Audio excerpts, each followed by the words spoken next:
Really nice. I'm loving this. Good morning. Time for breakfast. How are you? How are you, Tita? Nakain na ako sa itlog. Did you guys sleep well? Yes, hot chocolate. Yeah. Hot chocolate, tita. Wow. It has pastries. And those desserts.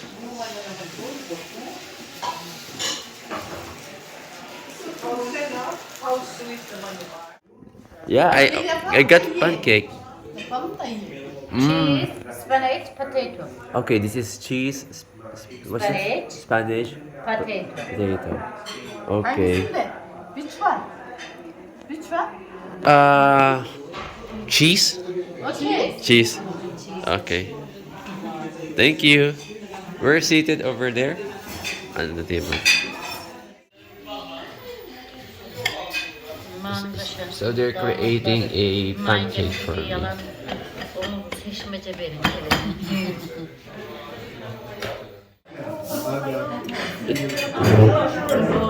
It looks like crepe. I want to use my hands in eating this Parang mali yung pag... because it's still hot.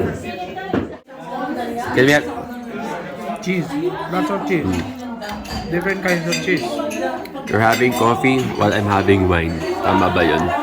Wine for breakfast. Good luck wine.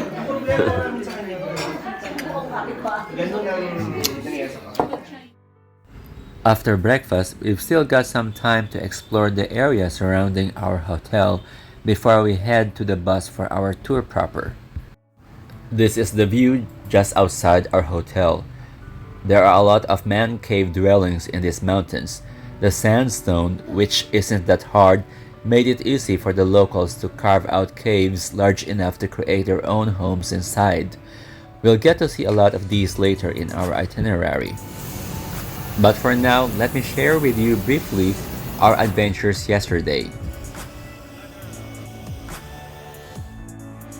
Yesterday's highlight was our superb hot air balloon ride at Pamukkale, followed by a long drive going to Cappadocia, which is where we are now. Of course, there were several stops along the journey, which was spent either shopping or eating.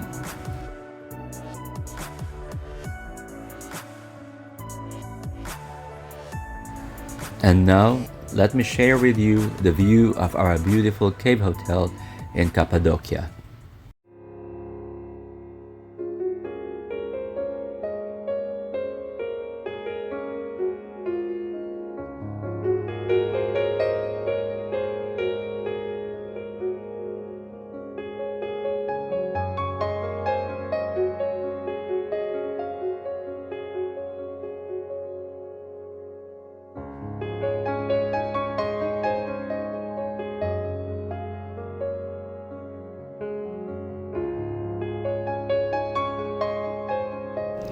As you can see, the hotel is connected to the hill because it is actually part of the hill.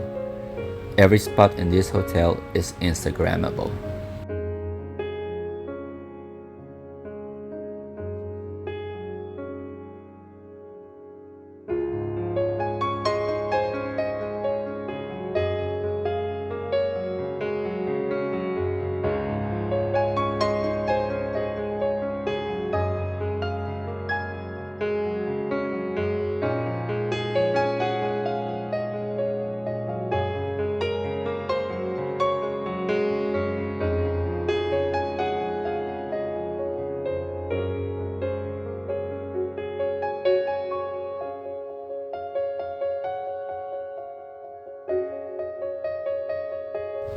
Now it's time for us to go to our next destination.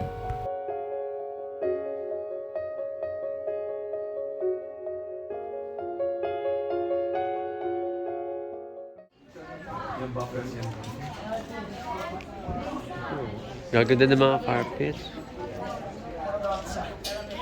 Look at those carpets, oh. There's rugs.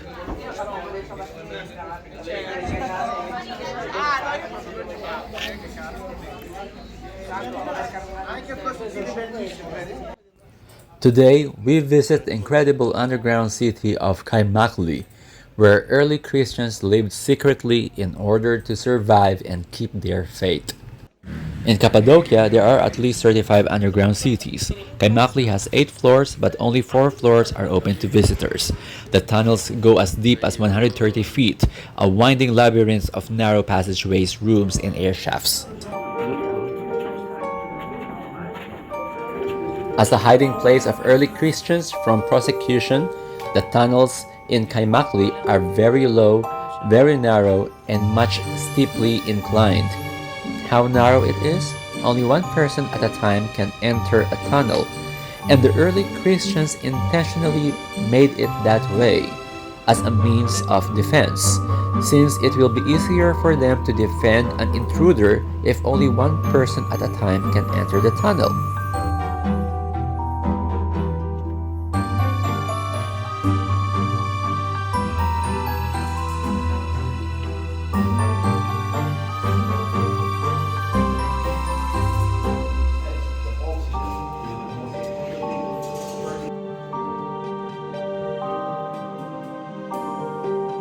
For time's sake, I will not go through the details found on each floor in the underground city.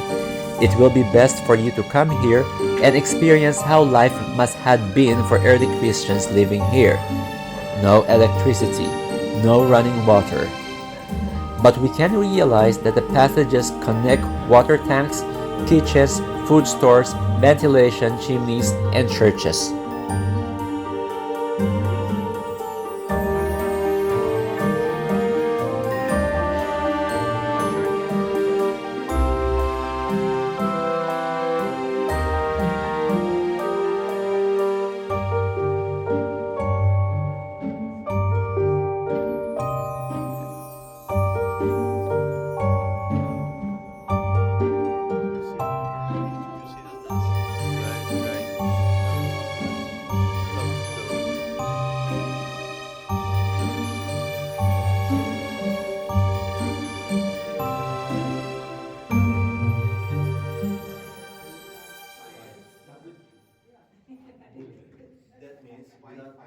Come closer to the circle door. You can use an arrow or your swords. Just you can kill your enemy getting closer to the entry door.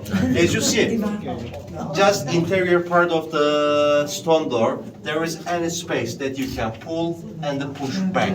But on the other sides of the panel, there is not any space. That's why we are telling when you close the stone door from inside, it was impossible to open from outside. There is no space to push or to pull the stone back. That's why everybody can feel themselves safe in the underground cities. Ready for the another tunnel?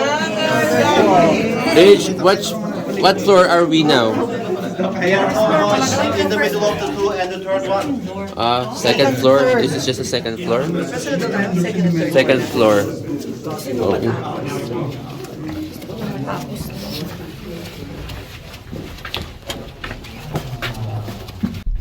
Of the 4 floors open to the tourists, each space is organized around ventilation shafts, making the design of each room or open space dependent on the availability of ventilation.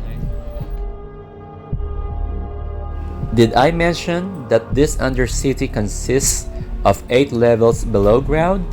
That's right. Only the first 4 we can visit because the bottom 4 levels had already collapsed or not safe to visit for anyone at all. Time to go up to the surface. I've had enough underground time and it ain't my thing. I can only imagine how hard life must be for the people to live here, and why most, or if not all, early Christians are considered martyrs. But then again, this shows how adaptive and resilient the human race is. It is nice to see daylight again. Now, we're heading to one of the famous and biggest carpet factories and shops in Cappadocia.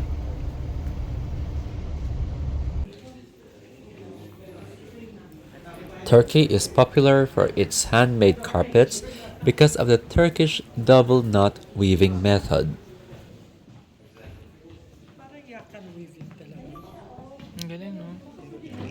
Please come closer to her. She will show us the difference between single and Turkish knotting technique in slow motion. You can have clear idea, dear guest. Abla, bize önce bir İran düğümü. First, let's see single knot Iranian technique used by the other countries. Please pay attention. She grabbed only one. Look at the other one is free on the back. Can you see this? This is why we call single knot, dear guest. And she gonna pull that one down with a Türk düğümü. Now let's see Turkish knot, which is we call double. She's grabbing one and also twisting another one, dear guest.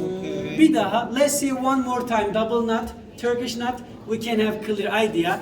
She's grabbing one and also twisting another double. Ladies and gentlemen, when the weavers, ladies, when they use Turkish knotting technique double knot, they use more material in each square centimeter for this area. Please pay attention. Ladies and gentlemen, this is Turkish knotted pile, double knotted pile. And up to 25 couples together to be able to reach this thickness. And we spin 25 up to 65 of this to be able to reach, ladies and gentlemen, like this thickness here. Like look at this one. And at the end, May mga ubod ba yan? for this year. Okay? So any question? Ladies and gentlemen, guys, if you don't mind, please follow me. Let me invite you to our showroom. But ladies and gentlemen, this in a bigger size. You like that one in a smaller size. This one maybe in green, in red, are all available. We can show. Wow! See how beautiful they're guys. Wow! But my house is so small. My house is so That small. will fit in our living room. Pang condo. Condo size. Wow! This is nice. This is, oh my god. If I'm high, I'm just gonna touch on this. These are thinner. Different sizes, colors, designs are all available. Enough. No, na. Stop. I cannot. Magawa na ako, nakabili na ako. Also, we have Oh, runners. grabe. Oh, runners. Dami kong aso sa bahay. Oh, does it fly? Make it fry, make it fry. Parang Parang ganito. Tumasaw niya. Yes, yes. Parang tumasaw niya. Kaya, So we have so many options, dear guys. Ladies and gentlemen, this is 2 by 3 meters, 6.5 by 9.5 feet, and woolen cotton, door to door. These stunning Turkish carpets do not come cheap. I think the cheapest I've seen is about $500, while the most expensive one that I've seen costs about $2,000. I think there are more carpets in the store that are even more expensive. It is not necessarily the bigger the carpet, the pricier it is, although that is one factor to consider. Take note that each carpet is hand woven and it takes months on an average to finish a single carpet. Intricacy of design is another. Plus, a Turkish carpet, due to the application of the double knot weaving technique, may last a lifetime. So, all these justify why a Turkish carpet costs so much. Who likes silky look, silky shine, silky feel, but doesn't like silky price? Yes, it shines. And you can see. color niya. color. From I light think to so. dark. From light to dark, it changes color. So much for carpets. Sadly, I cannot afford the one I like yet, but a good group mate and friend bought a very beautiful blue carpet. Wow.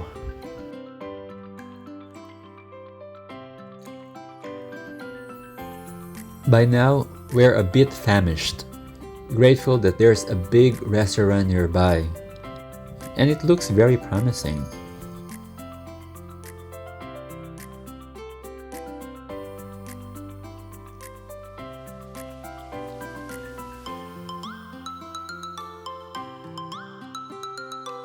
Oh, this restaurant that we're actually having lunch now is originally a church, a Christian church.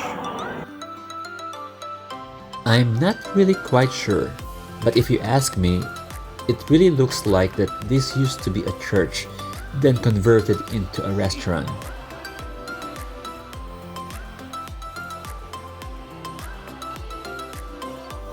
It used to be a church converted to. Wow! Who goes first? Here is the highlight of our lunch. Do you see that jug in flames? It is called testi kebab, or in English, pottery kebab. It is an Anatolian specialty prepared in a clay pot, usually made with lamb, beef, or chicken with vegetables like carrots, celery, onions, garlic, and potatoes. Of course, I ordered mine lamb. Kain natin sa Pilipino. May pagka menudo, no? Marlon here is enjoying the dessert, which is vanilla ice cream on top and different fruits at the bottom of the glass.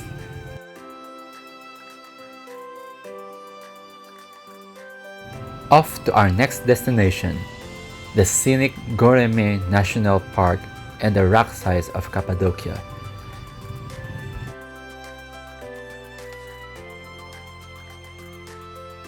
So what can you see in this place? Pretty much a lot. But to summarize, you'll see here rock-hewn sanctuaries that provide evidence of Byzantine art in the post-iconoclastic period, dwellings particularly of the early Christians, troglodyte villages, and underground towns, the remains of a human habitat dating back to the 4th century. Goreme National Park is located on the central Anatolia Plateau within a volcanic landscape sculpted by erosion to form a succession of mountain ridges, valleys, and pinnacles known as fairy chimneys or hoodoos. At the end of the 4th century, a large Christian community thrived in Cappadocia. They carved openings in the soft rock and adorned it with paintings. The community evolved, and with years, new carvings were made. New and larger churches were carved into the mountain and decorated with Byzantine frescoes from the post-iconographic period.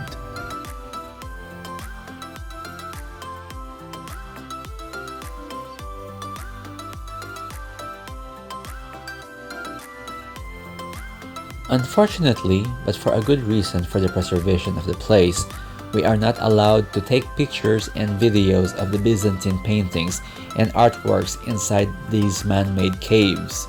You see, the paintings are 10 centuries old.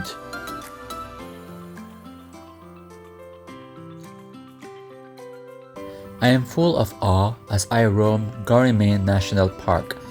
It's like walking to another planet. Still Earth because of the trees, but the rock and mountain formations make me think that I am in a sci-fi Martian set. Yet the entire place is rich and full of human history. We also paid a visit to the Pigeon Valley, which takes its name from the many small pigeon homes carved in the valley's rock facade. In the olden days, pigeons were used for food and fertilizer production. Hence, they were given homes in this area to keep them close. While the pigeon rock caves can be found all over the region, they are most plentiful here, giving Pigeon Valley its name.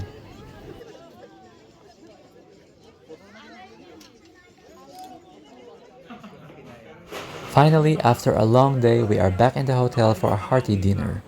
Some members of the group are planning to attend a Turkish night event to see belly dancers and other traditional Turkish form of entertainment. Me, I've decided not to go with them to catch up with some urgent emails. Anyway, there are more adventures waiting for us the next day. So the machine goes by itself? I mean, the latest one? Yeah, just dump.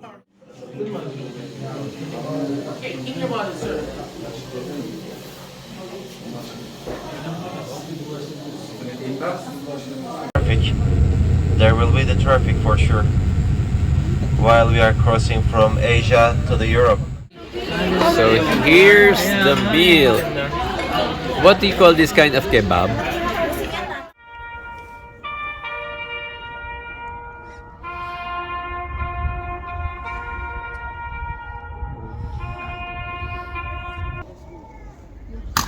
Sola, dön.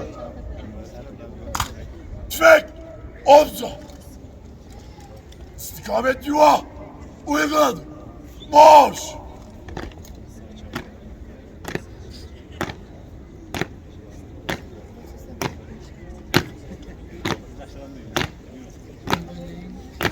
Sağ çak. Kasagasan tayo.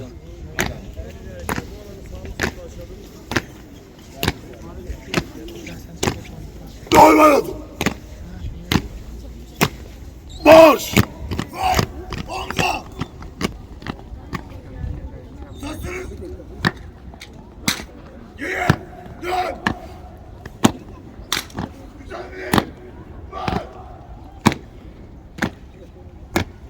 Mas lalas na pumogi sa ano na, no? Dön.